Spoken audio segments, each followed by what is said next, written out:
یک زن نزد رسول اکرم صلی الله علیه و سلم آمد. یک زن گفت حبیب خدا،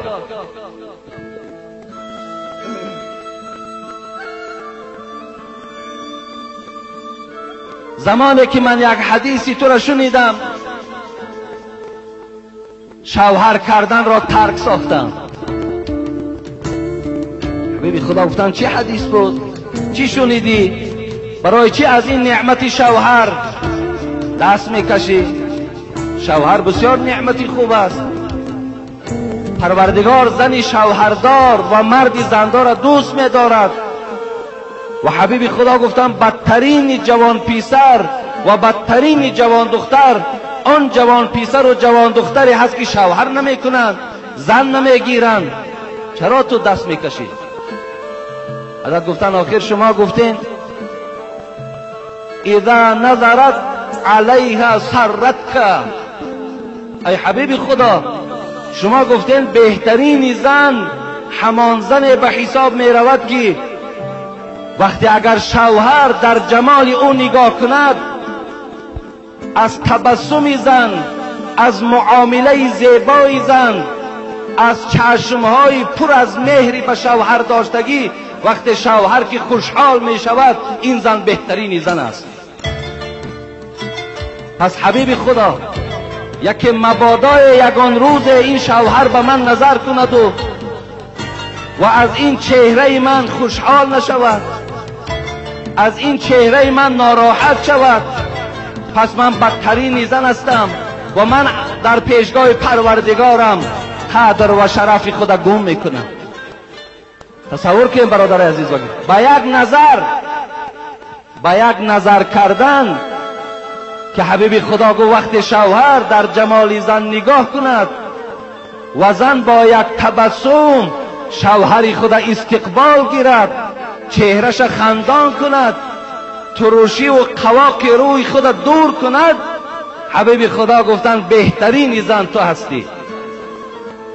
و این زن از این ترسید که مبادا یگان روز از جمال من این شوهر من راحت بکنه. برادر عزیز و گرامی، بیاین مقایسه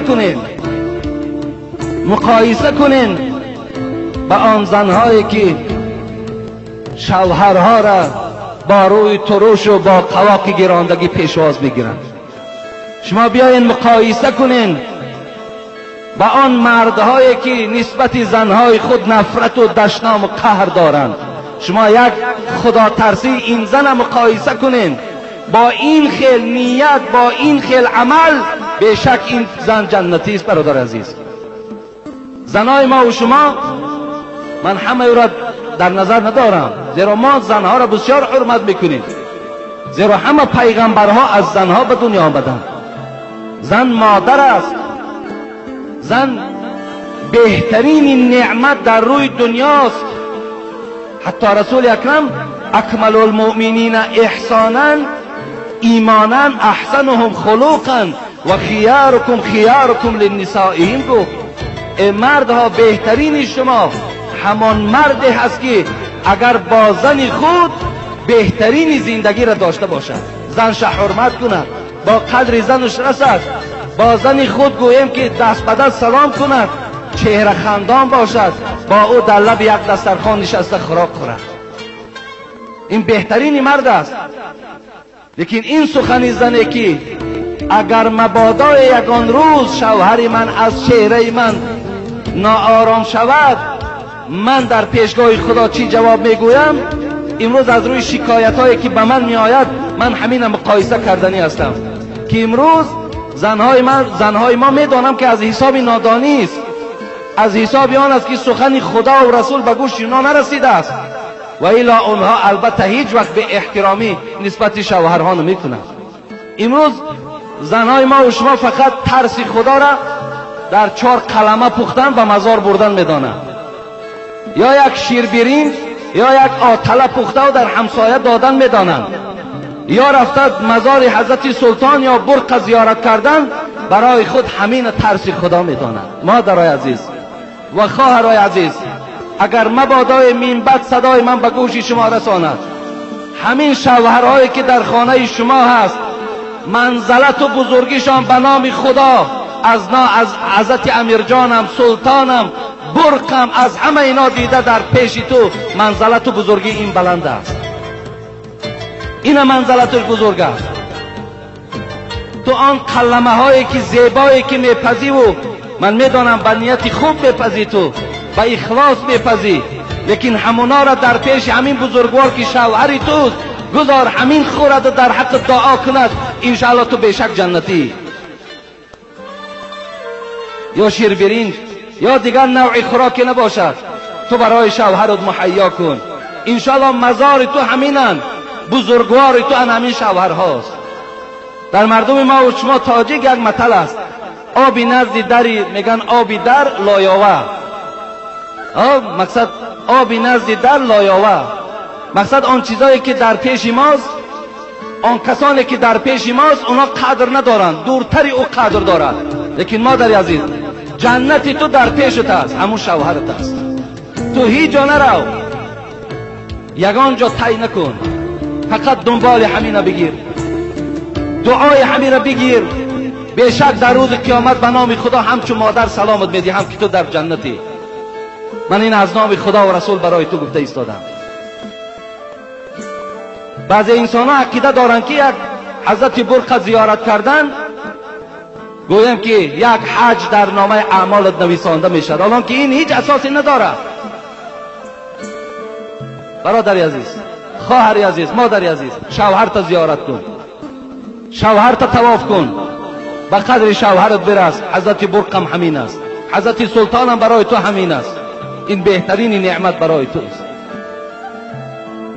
همون نوده هایی که یا همون آبی که تو از همون گورستان و مزارها برای شفا میاری، حالان که اونا شفا نیستن، تو همون کرته چرکین شوهرت بشو، آب همو را بنوش، برای تو شفا است.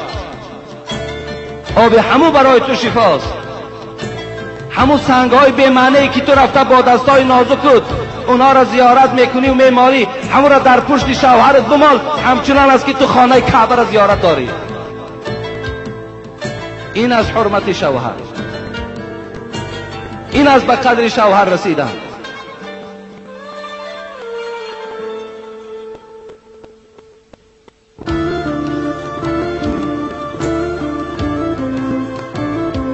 زن نزد حبیب خدا آمد، از ترس گفت پروردگار من شاید روز اگر روی ترش کنم شوهر من ناراحت شود، من در پیشگاه خدا چی جواب میگویم؟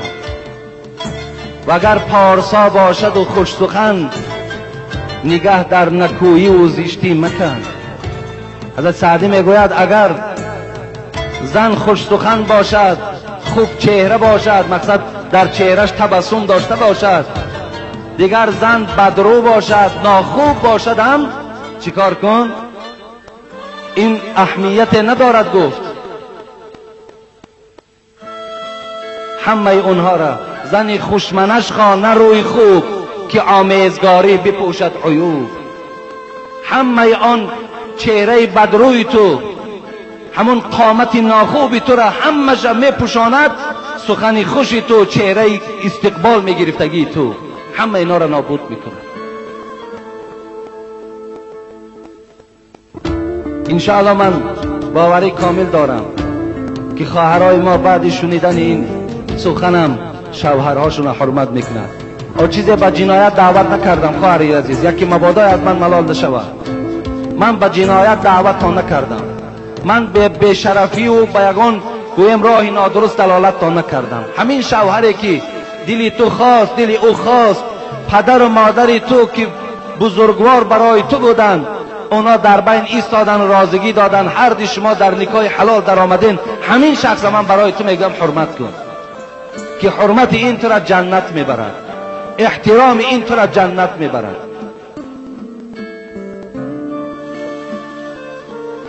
خواهر عزیز، حتی اگر تو میتونی در حیات یک حیله را استفاده بری، چی حیله؟ حتی همین شوهر سحر از خواب خیز، اگر با یک کلمه تو پرسی که مردک شب چیکار خواب کردی، این همین جمله را در پیش همون مردک بیان کن، با سخن خوش به نام خدا الله از تو راضی می شود. یا این قدر گوی که مردک آنقدر به تو محبت دارم که میخواهم که باقی مانده عمر من خدا تو را بتد، حالا که عمر هر کس خودش میبینه. هیچ وقت عمر تو را خواهر عزیز شوهر تا نمیتد، لیکن برای رضاگی شوهر بگو همین سخن. انشاءالله تو در پیشگاه خدا پاداش میگیری، اجر میگیری، مکافات میگیری.